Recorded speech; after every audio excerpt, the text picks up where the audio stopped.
In this video, I'm going to show you how to chat with a PDF directly, sending in different kind of questions and even follow-up questions using Kimi AI. So assuming I've logged in with my Kimi AI, and I can just come over here to the ad over here, and I can just go ahead and select the paper that I want to chat with. Assuming I have this paper, this one, I have this paper, and I can just import it. I'll just ask it, can you summarize the conclusion part of this paper and give me 3 major takeaways from it. All right, so let's hit on enter and let's see what this is going to give us.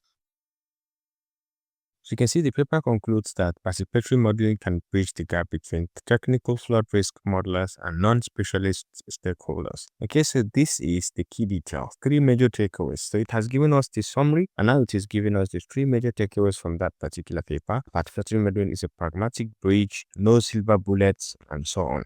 Then the integration is critical. These are 3 key takeaways that you can take in from the conclusion of that paper. So it's very easy to chat with your paper and bring in different kind of ideas and summarize content and pick in takeaways directly that you can use for any other maybe contribution to knowledge or something. Okay, so let's ask further question. Can you tell me a bit about figure 1 in the paper? Okay, so you can just hit on enter and let's see how quick it is going to give us. Okay, so figure 1 is a conceptual diagram with maps of spectrums of stakeholder participation against 2 key challenges of flood risk management, and that is very, very correct. So these are some of the things that you can depict from the figure and the key message that you picked from the image as well. So this is very, very nice and fantastic. Go ahead and explore it. If you found this helpful, please leave a like.